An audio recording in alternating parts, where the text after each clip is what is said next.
following the trade deadline. So the fact that teams were willing to part with draft pick compensation and then take on McKinley's salary, because that's the only question now. Do you want to take on half of 1.8-ish million? So you're going to be about 900,000 from McKinley the rest of the way, versus if you waited until he cleared waivers, then tried to sign him at a lower number. But if teams were willing to part with draft picks before this whole trade deadline stuff, I would think that they'd be interested in claiming him right now. Right, and that's how it works. When you claim a player on waivers, you're literally claiming his contract. That contract transfers to your team, and you got to pay him what's left on that deal, which is an original first-round pick deal. Hey, good story. Speaking of money here, $75 million, the Dolphins, a cancer center, they're raising funds. Tell me about that. Yeah, Dolphins announced this today, $75 million to Sylvester Comprehensive Cancer Center, part of the University of Miami Health System. South Florida's only NCI-designated cancer center. This was in the Dolphins release today. This is fantastic. You're seeing the bike right here. This has been an event that the Dolphins have done in the past for about a decade now to raise money for cancer research, and now we've got a whole lot more coming their way. This is an around-the-year commitment by the Miami Dolphins here. Just a tremendous gesture from the organization to the health center, and it should help a lot of folks and those in the business of fighting cancer. So Absolutely. Good for the Dolphins here. Well done there for the Dolphins, helping raise money, looking at $75 million there for this cancer center. Thank you, Mike Garafolo. All right, so I sat here a week ago today, and I said that I was certain of only two things. Knew two things about the National Football League. Number one, the Steelers were the best team of the league, and the Jets were going to go 0-16. Now, I still think I could be right about the Jets. But can I take the other one back? Because the Chiefs are the best team in the National Football League, not the Steelers. It just hit me last night. What are we doing here? They have won 17 out of their last 18 games going back to last year, and Patrick Mahomes is going to win the MVP for the second time in 3 years. He's thrown 25 touchdowns. He's thrown only one interception, one. And I know Lev Bell hasn't done much yet, but he will do something eventually. Save him for later. And oh, by the way, they also now have the number 6 scoring defense in the NFL. The defense is better than it was last year. And I know, listen, that the Steelers are undefeated, but they've had way too many close calls recently. As for the Buccaneers, a lot of hype, but they got blown out Sunday night. As for the Seahawks, historically bad defense, like awful defense. The Bills, maybe. The Saints, maybe. But we have spent so much time the first half of the season trying to crown the next contender, like the Bucs, that we're not spending nearly enough time, if any, talking about the Chiefs. They have lost one game in the last 365 days. One game. Sometimes the simplest answer is the right answer, and the right answer is the Kansas City Chiefs. Just thinking out loud. Coming up on NFL Now, on NFL Network, I think Patrick Mahomes and the Chiefs might make our top 10 plays of the week. We'll find out.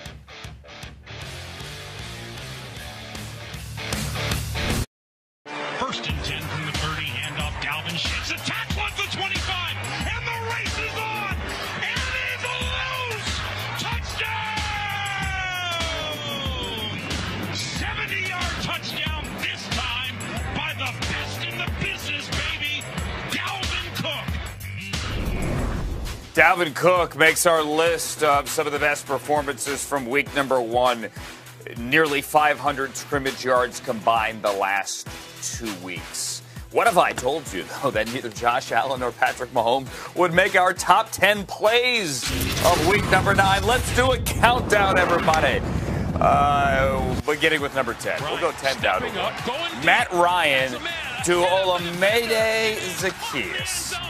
51-yard touchdown. The ball actually traveled 57 yards in the air.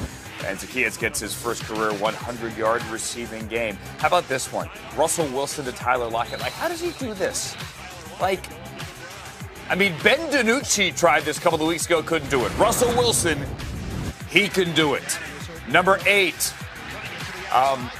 This just makes me laugh because of Phillip, who admitted yesterday that this right here, just grasping for Chuck Clark, is kind of funny and that he has a sense of humor. He hates that they were in that position, but at least he is able to laugh about it.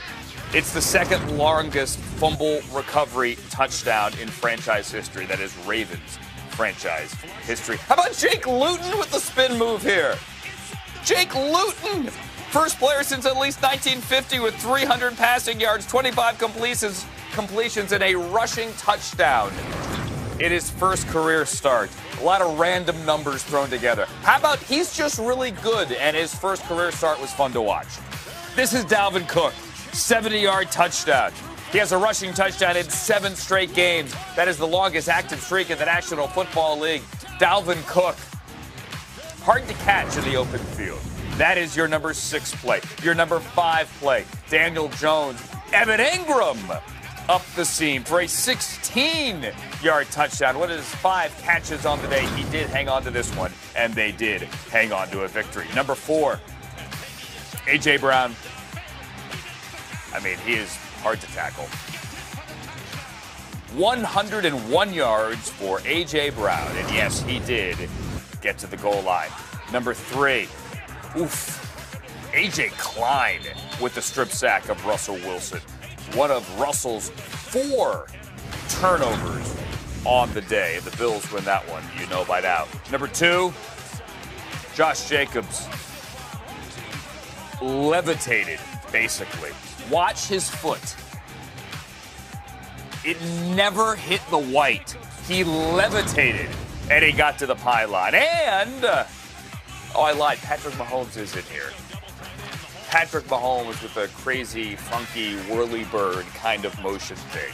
And then he throws the touchdown to DeMarcus Robinson. Patrick Mahomes, the fastest to 100 career touchdown passes, is your number 1 on our list of the top 10 plays from week number 9. Coming up, what went down in the Meadowlands last night and what we learned from the end of week number 9.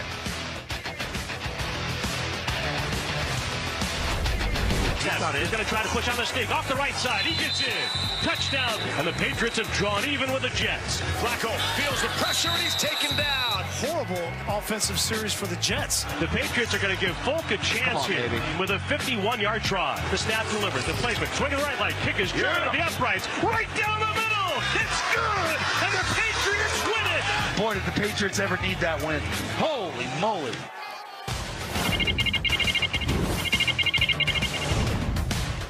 Sure, the Patriots needed that win. The Jets, I assume, would also like a win. They are the only win-less team in the National Football League. We'll show you the highlight of that game that wrapped up week number 9 coming up shortly here. This is hour 2 of NFL Now on NFL Network from our newsroom in Los Angeles.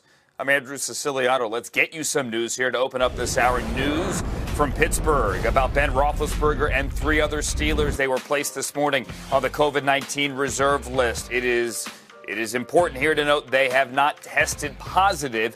However, their status for Sunday is up in the air. Mike Tomlin hopes they continue to test negative and he gets them back. It is our desire to participate wholly in the procedure.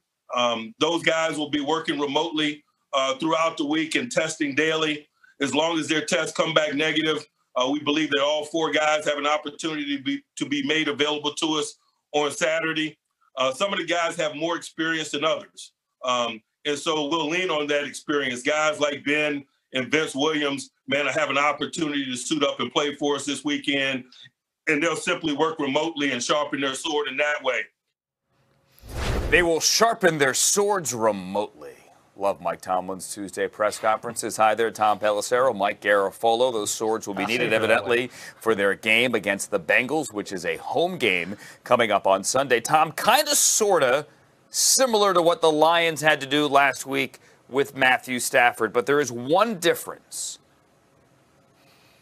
One key difference is the date of the high-risk close contact that Ben Roethlisberger had, in this case with teammate Vance McDonald, who tested positive for COVID-19. That contact occurred on game day on Sunday, which, because of the 5-day mandatory isolation period, means Big Ben could be back in the building on Saturday and be activated along with the 3 other players prior to Sunday's game against the Bengals. Another key difference, that game for the Steelers is at home, so you avoid the entire travel element that Stafford had to go through, taking a private plane to Minnesota, not actually being able to be in person with any of his teammates until Sunday. Now, certainly for the Steelers, this is not ideal to have your starting quarterback not available, not able to practice throughout the week.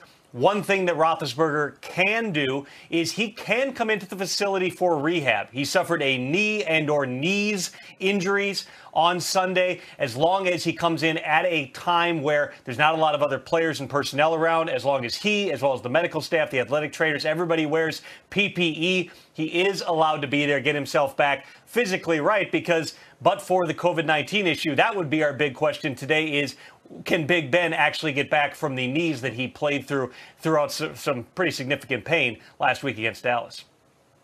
And the answer we told you this morning, I think Ian even mentioned it yesterday, but I mentioned on Good Morning Football this morning that the expectation was he would be able to play regardless of what happened to both knees. And I gather that Tomlin didn't specify which knee. I mean, listen, he got hit on the outside, the left knee, which usually leads to an MCL strain on the inside of the knee. He's had that before. He knows his body better than anybody. He talked his way back into that game the other day and was expecting to, if he didn't practice this week, at least be available for the game against the Bengals on Sunday. Instead, it will be Mason Rudolph taking the snaps in practice. He will sharpen his sword in person while Roethlisberger sharpens his sword remotely, Andrew. Yeah, and he would be able, if cleared, and this is to Tom's point about the difference between this situation and the Lions, to go through the walkthrough Saturday, which would be big here for the Steelers, again, potentially, if Roethlisberger continues to test negative. All right, let's talk about an emergency plan, Tom. In case of emergency, break playoff glass. The league is voting on a plan where if games had to be canceled or if teams can't play the same number of games, we would expand the playoff field to 8. That vote is scheduled for today. That's right, and it could happen any time now. That league meeting virtually being held today started about an hour ago, so we should have answers soon on whether or not this gets voted through.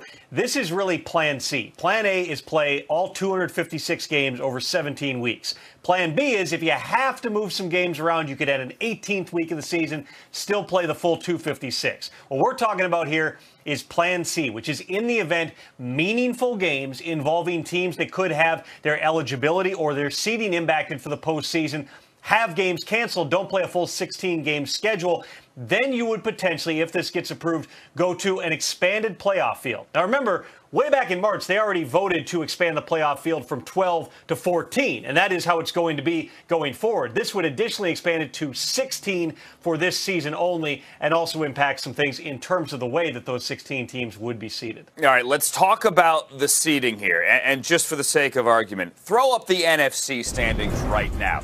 So the Rams would be the final team in at 7. But if they expand this to 8, the Bears would get in. However, look at the Eagles over there at 3-4-1. They're the NFC East champions here, potentially. Garafolo, under this new in case of emergency plan, the Eagles in the wild card round would actually go down to the 8 seed, because after they take the 8, they would reseed for the wild card round, and the Eagles would be the worst of the 8. Yes, hang on. I'm still trying to figure out a way where Nick Foles goes to Philly for a playoff game. In either scenario, we need the Bears to win some games for that to happen. Anyway, back to the question that you asked. Yeah, the Eagles would host a playoff game under this format, under the current format. But if we went to 8, the Eagles would be the 8th seed now. Now they go on the road to face the Saints, who, by the way, would also be upset, not because they lost the home game, but because they would have to play in round 1, so their bye would go bye-bye. That's bye-bye-bye, like in sync. So that would be the format. Just basically, no matter where you finished, 1 to 8, regardless of finish in the division. Now, that's something that a lot of folks have said. You know, the NFC East winner is going to come in at like 6 or 7 wins. Why should they be able to host a game? Well, maybe if we don't play all 256, that'll happen there, and they'll have to go on the road as the 8 seed and go up against the 1 seed. All right. Bye. I can't believe you did that. That would only be for the wild card round. When they get to the divisional round, it would revert to the old method, but this is just a potential thing here. All right, also being voted on today, Tom, the idea of rewarding teams for developing minority head coaching candidates or coaching candidates and front office, general manager candidates as well. Tell me about that plan. Andrew, this is also expected to go to vote today, probably within the next hour here. A plan by which any team that has a minority coach or front office executive be hired away by another team as the head coach or the top personnel executive, basically the general manager. The team that developed that coach or executive would be rewarded with a compensatory third-round draft pick at the end of the third round in each of the next 2 drafts. If you have someone hired away as both the head coach and the general manager, 2 different people, you would get 3 compensatory third-round draft picks. Now, this is a departure from what became rather controversial in the spring, a plan that had been expanded to also incentivize the hiring teams and reward them for hiring a person of color as either their head coach or their general manager. That was not the original point when a club initially proposed this. It was all about the development aspects. So what the NFL did after further discussion and tabling this back in the spring was say we are going to focus on the development aspect of this. The NFL has frankly recognized the problem in terms of the makeup of people, not just at the top of the football operation, but at all levels through front office staffs and coaching staffs. They are trying a variety of different ways to make that more equitable. This is one small piece of what they are attempting to do. And being discussed and voted upon today at a virtual meeting here of NFL owners. Meantime, in Dallas, Mike, it is Mike McCarthy's birthday today, and he gets bad injury news about Trayvon Diggs. Yes, Trayvon Diggs out 4 to 6 weeks, according to our Ian Rappaport, with a break in his foot, which puts him in the realm of will we see him again? Is he out for the season? Because in 6 weeks, the Cowboys might be out of the NFC East race, although you really got to be bad to be out of the NFC East race. So we'll see if we get him back on the field this year. And much as folks took some pokes at Ian for his tweet calling him impactful, calling Diggs impactful, he has played well and he has shown some promise this year. One other thing I want to mention, we mentioned it last hour, but I got to clean it up a little bit. Takk McKinley, who was waived by the Falcons yesterday, Ian Rappaport is off today. He's not watching the show. That'd be a little too much to ask. But Lindsey Jones from The Athletic is watching the show. Hi, Lindsey. I did see your tweet. I'm going to reply in a second. Your text, excuse me. But Ian texted me from afar and said, don't forget, it's not today for the claims. It's tomorrow. McKinley was waived after 4 o'clock. So he'll be on today's transaction wire, which means he's available to claim tomorrow. And I still do expect there to be some interest because there was interest in trading for him before his whole trade deadline rant on social media that eventually wound up with him getting released. 1 sack this year for Takk McKinley, looking for a new team potentially once he gets through waivers, if he does. And now, to use Mike Garafolo's terminology from earlier, bye to you both. Let's get to the highlight from last night. Say hello to that. The Patriots and the Jets. Bill Belichick not lost 5 straight games since '95, but here's the good news. He had won 8 consecutive over the Jets coming in, and he didn't have to face Sam Darnold. He got Joe Flacco, who jumped in the hot tub time machine and looked like the old Joe Flacco. Had a long, deep ball, a touchdown to Brashad Perryman, and then this one here to Jamison Crowder, who got his feet down. How improbable was that catch, you ask? You did ask, right? 6.2% chance. How about that? Of catching that football. Well done, Jamison Crowder. And the Jets lead 20-10. Hey, kid, I used to throw touchdowns like that all the time. All right, let's go to the fourth quarter here. 7-point game. Cam Newton and the Patriots are not going to lose this game. Are they? Are they? Nope. There's Cam to Demare Bird. Watch him get the yards after the catch, and he gets a block down the sideline as well. And he gets inside the 5-yard line. That is good for 31 yards. And then 3 plays later, when in doubt, just give it to Cam. Let him run it. The Cam dozer. He did. 1-yard touchdown. We are tied at 27. John Bon Jovi, stand up and cheer, will you? In there with the Crafts watching the game. The Jets had some questionable play calling decisions and an interception by J.C. Jackson. And then they're in this at the end here. Cam to Jacoby Myers for 20 yards to set up the former Jet Nick Folk to beat the Jets. And the Patriots win it 30-27. The Jets are 0-9. And guess what, everybody? Knowing Bill as you've gotten to know Bill, is he a guy that you can ever imagine tanking a season because of a draft pick? Hell no. What are we doing? It's a slogan, and it's a iconic, quote that says, "You play to win the game." Like, it's simple. I don't know what. Listen, we're halfway through a season where everything that we want is in front of us. All right, there's a lot of snark.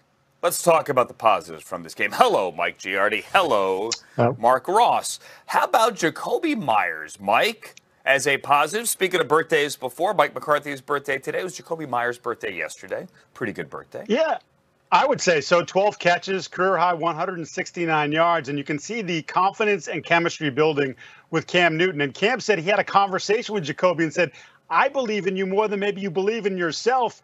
Although I've been around Jacoby quite a bit in the last year and a half, obviously this year a little different with the Zoom calls and all that, but he strikes me and has been a confident kid. And you're talking about a player who went to NC State as a quarterback and then made the transition to wide receiver. And I think that knowledge of what it's like to play quarterback and where you want your receiver to go and how you want your receiver to receive the ball, Myers knows all that stuff. And Cam pointed that out, saying, it's definitely a benefit for him, and I always felt like he would succeed. The two also have a little bit of a prior relationship, too. 7-on-7 camp, Cam was a counselor, and Myers was one of his players. So it's kind of a unique story, and I just think Myers has been critical for this team the last few weeks, emerging with N'Keal Harry out with a concussion, Julian Edelman dealing with the knee surgery. And Mark, they need some young talent, and he stepped up for them. Well, definitely, they have a lot of players that need to step up. But the number one guy that stepped up was Cam Newton. So as the Patriots have gone this season, as Cam Newton has gone, the Patriots have gone. And Cam, it was positive for the Patriots fans to see, was very efficient. He was very accurate. He completed his first 10 passes or so in the game. And I think that Cam will get more comfortable throwing downfield more. It looked like they wanted to be conservative last night, almost as if they knew what they could get against the Jets and were very methodical in that approach. So I think Cam will even open up more throwing downfield. And he really didn't run a lot. He had the early touchdown run, but after that, he didn't use his legs, get out in space that much. So I think the Patriots have to be encouraged by what they saw from Cam Newton. And Cam Newton himself bouncing back from a couple struggles the last couple games, the fumble against the Bills, to say, you know what, I can still play, I can still be accurate, I can still be efficient. And I think we'll see more of a playmaking Cam Newton down the stretch because they're going to need it. They have some tough games coming up in the second half of the season that they won't be able to replicate this formula to beat those teams. Right, and as you pointed out, it was the Jets last night, and you want to be as be positive. Professional as positive as you can. They are 0-9. Here's Adam Gase and company. I mean, these guys keep coming back to work. They keep trying to find ways to get better, keep trying to execute what's being asked of them. I mean, they played their ass off. It's just, they're not finding ways to win. It was kind of one of those games you could tell the offenses were kind of grinding it out and playing good football. And it definitely is disappointing. And guys' emotions are running high. And, to get the ball in a 2-minute situation and do nothing with it, that was disappointing. So there's obviously a lot of emotions right now in the locker room. And, guys are fighting really, really hard to go out there and get wins. And, we want to do it for each other, and we just haven't been able to do it. So 3 out of the last 4 teams to open a season 0-9, and this is the worst start in Jets franchise history, have ended up with the number 1 overall pick. Mike, they looked good for so long last night. Dare we say silver lining? I mean, what do you think? I mean, I'm sure all the guys in that locker room, they don't care about the tanking for Trevor, right? They want to win games. Their job's on the line. You're auditioning for either your new employer or the current one that you have. So they want the wins. They want to taste it. You want to put that work in. You want to get the end result. But I do think that there were some positives. Last night was one of the first times all year they were able to get their 3 wide receivers, the guys they envisioned as their top 3 in Perryman, Crowder, and Mims on the field at the same time. And you saw a lot of production from that group with Joe Flacco last night. 3 touchdowns, Perryman running loose, and Mims made some big plays as well. And, of course, Crowder with the great catch in the end zone. So I think that's something to build on. I said this in the last segment we did. Becton is their best player. I think he's just such a monster and really impacts everything that they do up front. And when he went out, they went away from the running game, and the Patriots were able to actually play the run somewhat better than they have at any point this season. We didn't get to see Quinnen Williams. So there are definitely some good building blocks in place of the Jets. It's not as if that team is devoid of talent, clearly lacking some direction right now and lacking the results. But at the end of the day, if you're the Jets and you're in upper management, you're probably saying, all right, we're still on pace for Trevor, and that's a good thing for the future. Yeah, definitely, Mike. As I said earlier, even though it was a loss, it was a win for the Jets and the Jets fans as far as the long-term stability of the team with possibly getting Trevor Lawrence up there at number 1. And as you mentioned, they played hard last night. And I've been a part of 3 organizations in the NFL, Super Bowl teams, but also a couple 3-13 teams. And those players go out every game as if it's their last game. Any play could be their last. So there's no such thing as that mentality in NFL locker rooms that you're just going to mail it in when you go play in a game because you may never play again. So you'll see that from the rest of the season with the Jets. You saw the leadership of a Frank Gore with those young players, and those young players can really build off of seeing a person like Frank Gore, who's 75 years old now, still playing, and say, man, if this guy is still doing it, that we can do it too and learn from that. So, yes, they have a lot of draft picks coming up. They've had the rookies that played well last night, and that has to be a positive for the long-term future of the New York Jets franchise. And it is my job here as an employee of NFL Network to tell you, as I said last hour, you meaning everyone at home, that the quarterback that many assume could be the number 1 overall pick who plays his college football in the state of South Carolina has yet to declare his intention